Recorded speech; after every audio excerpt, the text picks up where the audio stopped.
हनुमान जयंती खत्म होने के बाद हनुमान जी और महादेव एक गरीब पिता और पुत्र का रूप लेकर धरती पर आए। दोनों के कपड़े फटे हुए थे और पैरों में चप्पल नहीं थी, लेकिन दोनों के चेहरे पर एक दिव्य आशा थी। सबसे पहले वे दोनों एक बहुत बड़े हनुमान जी के मंदिर में गए। मंदिर में बहुत भीड़ थी। लोग माला और प्रसाद लेकर हनुमान जी को चढ़ा रहे थे।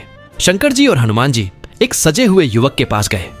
शंकर जी बोले, बेटा, मुझे और मेरे पुत्र को बहुत भूख लगी है, थोड़ा सा प्रसाद दे दो, भगवान तुम्हारा भला करेगा। युवक ने घूरते हुए देखा और बोला, अरे बाबा, यह प्रसाद भगवान के लिए है, तुम जैसे गरीबों के लिए नहीं। इतना कहकर उसने उन्हें धक्का देकर लाइन से बाहर कर दिया। शंकर जी और हनुमान जी मुस्कुराए और आगे बढ़ गए। थोड़ी दूर चलने के बाद वे दोनों एक मिठाई की दुकान पर पहुंचे। वहां तरह तरह की मिठाइयां सजी हुई थीं, लड्डू, बर्फी, जलेबी। लोग उपवास के लिए मिठाइयां खरीद रहे थे। हनुमान जी ने हाथ जोड़कर कहा, मुझे और मेरे पिता को थोड़ा सा मिठाई दे दो, हम दोनों कई दिनों से भूखे हैं, भगवान भला करेंगे। दुकानदार गुस्से में बोला, यहाँ पर सब चीजें पैसों से मिलती हैं, यहाँ मुफ्त में कुछ नहीं मिलता, गरीब हो तो आगे बढ़ो। हनुमान जी और शंकर जी बिना कुछ बोले शांत भाव से आगे बढ़ गए।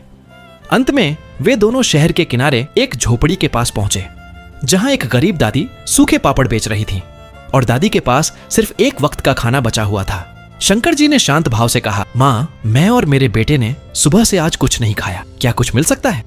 दादी ने बिना सोचे अपना एक वक्त का खाना दे दिया और बोली, यह लो बाबा, मेरे यहाँ से कोई खाली नहीं जाता, मैं फिर से कमाकर खा लूंगी।